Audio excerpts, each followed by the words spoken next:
Satyam institute of technology Beawar से अनुपम Pandey applied physics के lecture में आपका स्वागत करती हूँ। यूनिट 8 हमने रनिंग में चल रही है, तो इसी में आज हम देखेंगे विभव मापी।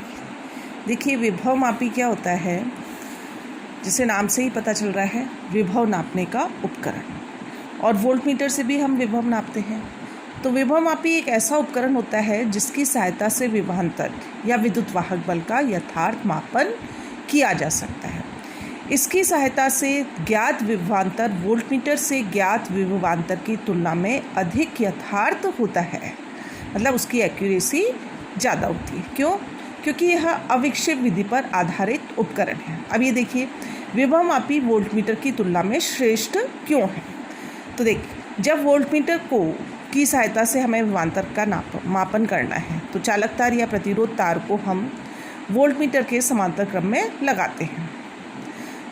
अब यदि मान लीजिए परिपथ में यहाँ तक I मान की धारा आ रही है, तो धारा का कुछ भाग वोल्टमीटर में चला जाता है, तो शेष बची धारा I माइनस I1 किस में जाएगी? प्रतिरोध तार में। तो वैसे विभवांतर क्या होना चाहिए? सिरों पर IR, परंतु वोल्टमीटर लगाने की वजह से हमें कितना विभवांतर प्राप्त होता है? I minus I1 into R, मतलब एक्चुअल विभवांतर से कम मान प्राप्त होता है, क्योंकि वोल्टमीटर परिपथ की कुछ धारा ले लेता है, जबकि विभव मापी शून्य विक्षेप विधि पर आधारित उपकरण है, इसलिए परिपथ से कोई भी धारा नहीं लेता है। अतः विभवांतर का सही मापन करता है और विभव मापी को हम आदर्श वोल्टमीटर भी कहते हैं। नेक्स्ट है आपका विभव मापी की बनावट। देखिए इसका उपयोग करने से पहले हमें इसकी बनावट देखनी होगी। लैब के अंदर आपने एक उपकरण देखा है जिसमें एक लकड़ी के तख्ते पर बहुत सारे तार लगे हुए हैं, तो ये इसी तरह का एक उपकरण होता है। विभव मापी 1 मीटर लंबा लकड़ी का प्लेटफॉर्म होता है, जिस पर लगभग 10 मीटर लंबा मैग्नीन, यूरेका या कॉन्स्टेंटन जैसी मिश्र धातु का प्रतिरोध तार, कौन कौन सी? मैग्नीन, यूरेका या कॉन्स्टेंट मिश्र धातु होती है, इनका प्रतिरोध तार प्रयोग किया जाता है। इनका प्रतिरोध ताप गुणांक कम तथा विशिष्ट प्रतिरोध अधिक होता है। अनुप्रस्थ काट क्षेत्रफल पूरे तार का एक समान होना चाहिए। अब लकड़ी के प्लेटफॉर्म पर 1-1 मीटर की लंबाई में मोड़कर व तना हुआ रखते हुए तांबे की पट्टियों द्वारा कसकर व्यवस्थित कर दिया जाता है। तारों के समांतर 1 मीटर पैमाना भी लगा होता है। तार पर एक सरकने वाली विसर्पी कुंजी लगी होती है, जिससे तार के किसी भी बिंदु से विद्युत संबंध स्थापित किया जा सकता है। देखिए इसकी संरचना, ये लकड़ी का तख्ता है, ये मीटर स्केल लगा हुआ है इसके सारे, और इस पर ये ए बिंदु यहाँ से स्टार्ट हुआ, फिर तांबे की पत्ती, उसके बाद इधर 1 मीटर लंबाई के तार लगे हुए रहते हैं। अपनी जो प्रयोगशाला में है उसमें 10 तार लगे हुए हैं ऐसे, तो कुल तार की लंबाई कितनी हो गई? 10। ये विसर्पी कुंजी जिसको हम इस प्रकार से हॉरिजॉन्टल और वर्टिकल खिसका सकते हैं। तो ये विभव मापी की बनावट है हमारी। अब है तार के सिरों को संयोजन पेच A व B से जोड़ दिया जाता है। विभव मापी तार के में एक संचायक सेल, धारा नियंत्रक तथा कुंजी जोड़ देते हैं। ये कहलाता है प्राथमिक परिपथ। देखिए ये जो पूरा तार है हमने AB से डिनोट किया है यहाँ पर। इसको किससे कनेक्ट किया है? सेल से, कुंजी से और धारा नियंत्रक से जोड़ दिया। ये पूरा जो परिपथ है इसको हम कहते हैं प्राथमिक परिपथ या प्राइमरी सर्किट। अज्ञात विभवांतर के उच्च विभव का सिरा टर्मिनल A से ही, मतलब जिसका हमें परिपथ ज्ञात करना, विद्युत वाहक बल या विभव ज्ञात करना है, उसको उच्च विभव का सिरा टर्मिनल A से तथा निम्न विभव का सिरा धारा मापी द्वारा विसर्पी कुंजी से जोड़ देते हैं। यहाँ यह आवश्यक है अज्ञात विभवांतर की तुलना में प्राथमिक परिपथ में प्रयुक्त विद्युत वाहक बल का मान अधिक हो, मतलब जो हम ज्ञात कर रहे हैं उसका मान जो प्राथमिक परिपथ में सेल लगा हुआ है उससे कम होना चाहिए। इस पूरे परिपथ को हम कहते हैं द्वितीयक परिपथ। अज्ञात विभवांतर को सदैव द्वितीयक परिपथ में जोड़ा जाता है। ये परिपथ आप ध्यान से समझिए। ए को हमने जोड़ा है पॉजिटिव से सेल के, फिर नेगेटिव को कुंजी से, कुंजी को धारण नियंत्रक से, धारण नियंत्रक का दूसरा सिरा बी से। ये प्राथमिक परिपथ। इसी प्रकार से जो द्वितीयक परिपथ है, पॉजिटिव ए टर्मिनल से और नेगेटिव धारामापी से और धारामापी को विसर्पित जो कि विभवमापी तार पे खिसक सकती है। ये है हमारी विभवमापी की बनावट। अब देखिए विभवमापी का सिद्धांत एवं कार्यविधि। देखिए परिपथ वही लेंगे हम, ए बी विभवमापी तार हो गया, ये सेल के पॉजिटिव से फिर नेगेटिव की कुंजी से, कुंजी को हमने धारा नियंत्रक से कनेक्ट किया हुआ है।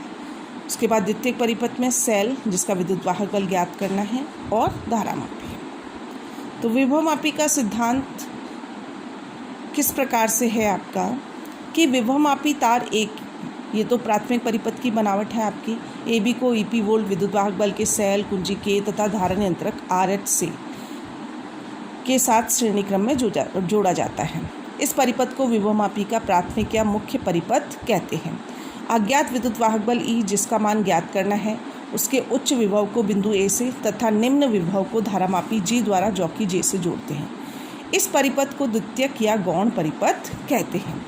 अज्ञात विद्युत वाहक बल या विभवांतर को सदैव द्वितीयक परिपथ में जोड़ा जाता है।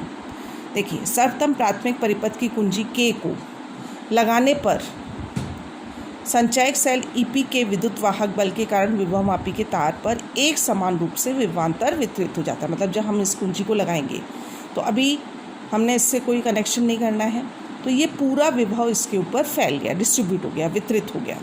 तो विभवमापी के तार की एकांक लंबाई पर जो विभव का पतन है वो क्या कहलाता है? विभव प्रवणता। ये विभव प्रवणता की डेफिनेशन दे सकते हैं। इसे x से डिनोट करते हैं।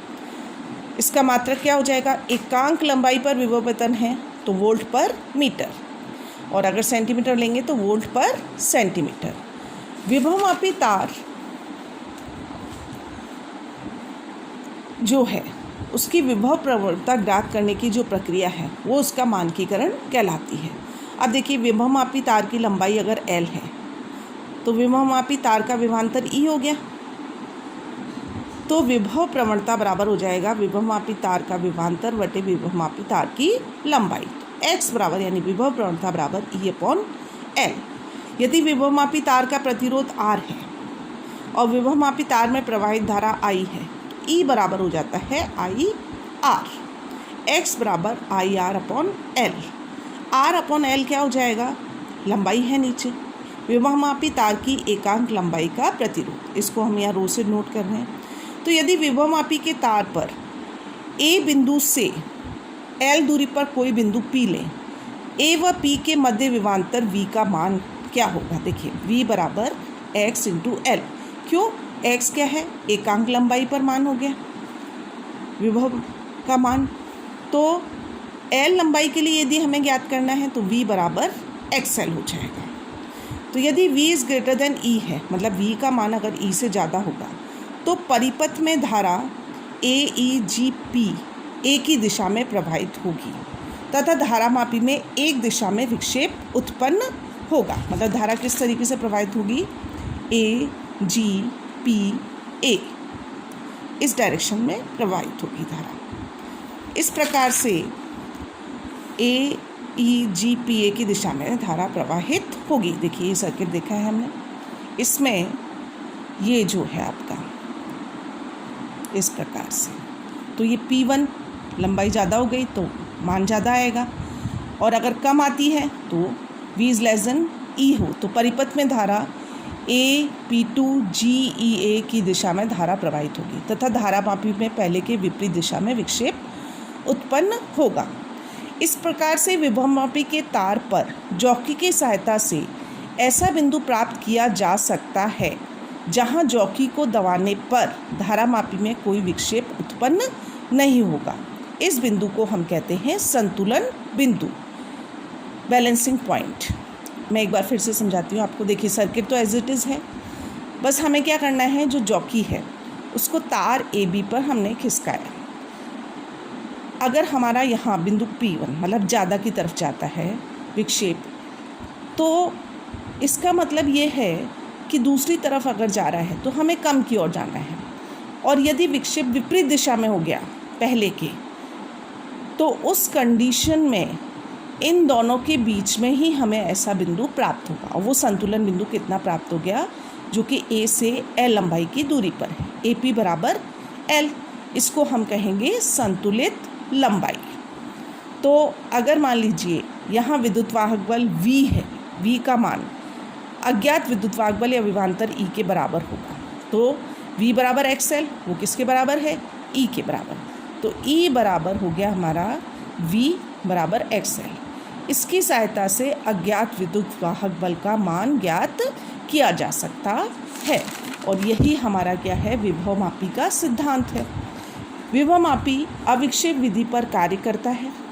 जिस स्थिति में विभवमापी शून्य विक्षेप की स्थिति में होता है, जिसे विभवमापी की संतुलित अवस्था कहते हैं, इस स्थिति में प्राप्त लंबाई को हम क्या कहते हैं, संतुलित लंबाई। तो इस तरीके से आज हमने देखा कि विभवमापी क्या होता है, उसकी बनावट क्या है। इसमें दो तरह के परिपथ हैं, प्राथमिक परिपथ, द्वितीयक। प्राथमिक परिपथ जिसमें कि सेल पूरे तार पर विभव वितरित होता है। द्वितीयक परिपथ जिसका कि हमें विद्युत वाहक बल का मान ज्ञात करना है। इसके लिए फॉर्मूला कौन सा यूज़ करेंगे, V/XL। और एकांक लंबाई पर जो विभव पतन का मान है उसे हम विभव प्रवणता कहते हैं, E/L।